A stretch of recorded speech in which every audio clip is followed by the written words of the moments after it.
रुकिए भगत जी, स्वर्ग सिर्फ उत्तराखंड हिमाचल प्रदेश में नहीं, उत्तर प्रदेश और मध्य प्रदेश की सीमाओं पर भी बसा है। एक बार दर्शन तो कीजिए। बारिश हो गई है और मैं आ गया हूँ हनुमान धारा पर। वहाँ जाना है। बारिश के कारण मुझे रोपवे पकड़नी पड़ेगी। चलिए। यहाँ 170 रुपये का है जाना आना दोनों।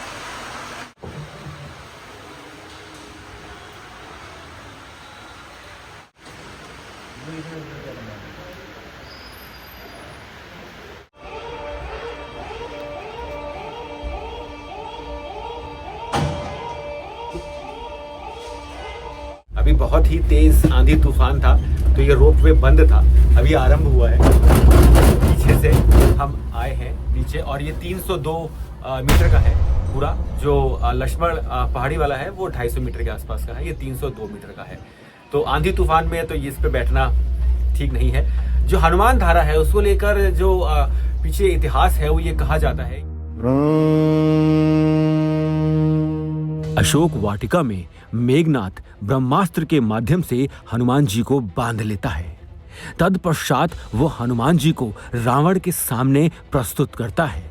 वहां पर हनुमान जी और रावण के बीच एक लंबा संवाद होता है। अंत में रावण क्रोधित होकर हनुमान जी को मारने का आदेश देता है, परंतु विभीषण जी बीच में आ जाते हैं और बोलते हैं कि दूत को मारना उचित नहीं होगा। तब रावण उनकी बात मानकर हनुमान जी की पूंछ में आग लगाने का आदेश देता है। रावण के राक्षस हनुमान जी की पूंछ में आग लगा देते हैं। पूंछ में आग लगने के पश्चात हनुमान जी संपूर्ण लंका को जला देते हैं। लंका को जलाने के पश्चात हनुमान जी उड़ चलते हैं सरयू नदी अर्थात अयोध्या जी की ओर अपनी पूंछ की उस ऊष्मा को बुझाने के लिए।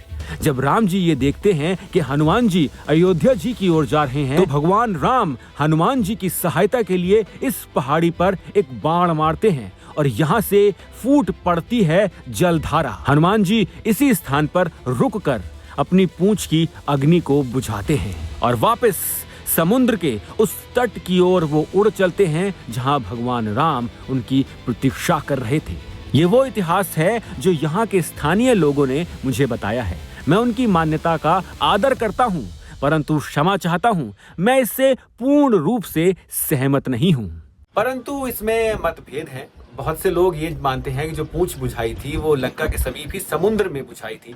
इतनी दूर तो वो नहीं आए होंगे वहां से चित्रकूट अयोध्या जी के पास मात्र पूंछ बुझाने। यहाँ पे इसको रोक दिया गया है रोपवे को दृश्य देखने के लिए। आइए देखें फिर। अब इसका कोई लिखित प्रमाण तो कहीं मिलता नहीं है, परंतु संभव ये है कि लंका पर विजय के बाद जब भगवान राम अयोध्या जी आ गए थे तब हनुमान जी ने इस स्थान पर कुछ समय वास किया हो, क्योंकि स्थान बहुत दिव्य है, इसमें कोई संशय नहीं है। तो संभव है कि जब हनुमान जी ने यहाँ से किसी और दिशा की ओर प्रस्थान कर लिया हो तब ये महान ऋषियों की एक तपोस्थली बन गया हो और यहाँ पे भिन्न भिन्न ऋषियों ने तपस्या की है, तो वो ऊर्जा आज भी यहाँ पर उपस्थित है।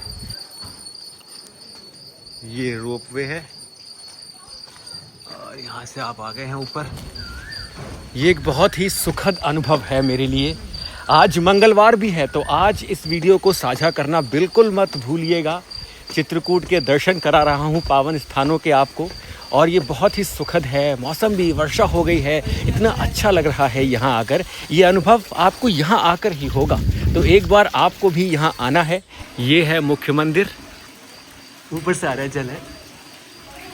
माना जाता है इसी स्थान पर बैठ के हनुमान जी ने अपनी पूंछ को बुझाया था, और इस स्थान के बहुत कम वीडियोस मिलेंगे आपको, क्योंकि यहाँ पर इतनी भीड़ होती है कि यहाँ पर आपको वो कैमरा ऑन करने का समय नहीं मिलता है। ये देखिए हनुमान जी के दर्शन कर लीजिए। जय श्री राम अवश्य लिखिएगा। ये मंदिर के बाहर ही एक शिला है, इस पर कुछ लिखा हुआ है। तो कुछ लोगों का ये मानना है कि जो हनुमान जी ने रामायण लिखी थी उसी शिला का ये अंश है, परंतु मैंने इस पर अध्ययन किया तो समझ में आया ये ब्रह्मलिपि नहीं है, ये कोई प्राचीन भाषा नहीं है, ये साधारण देवनागरी भाषा है।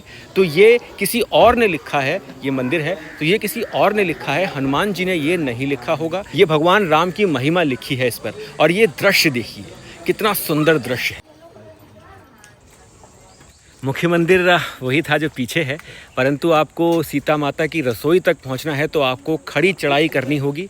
और ये मान के चलिए कुछ सीढ़ियां हैं जो खड़ी हैं बिल्कुल, और इन पे चढ़ के आपको ये 100-150 सीढ़ियां होंगी, और इन पे चढ़ के आपको ऊपर जाना होगा सीता माता की रसोई तक, जहाँ पर आपको फिर रसोई के दर्शन होंगे। परंतु सीता माता यहाँ रहीं या नहीं रहीं इसके प्रमाण कम मिलते हैं। चित्रकूट में रही थी वो, उसके प्रमाण तो मिलते हैं। धार्मिक से अधिक मुझे ये एक आध्यात्मिक स्थान लगा। यहाँ बैठकर विचार कीजिए, आप ध्यान करेंगे तो उसका कितना अच्छा फल आपके शरीर को मिलेगा। ये गणेश जी की, माता पार्वती और महादेव की मूर्तियाँ हैं, और अच्छी नहीं बनाई हैं। ये तुलसीदास जी की मूर्तियाँ हैं, और ये भी ऐसा लगता है कि बस बना दी गई हैं।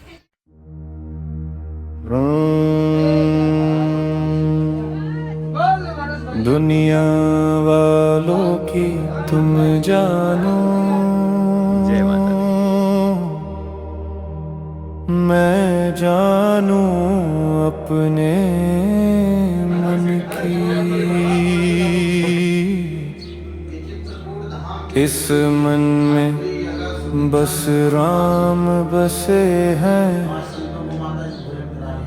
और बसी है उनकी भक्ति। ये हनुमान धारा बहुत सुंदर स्थान है।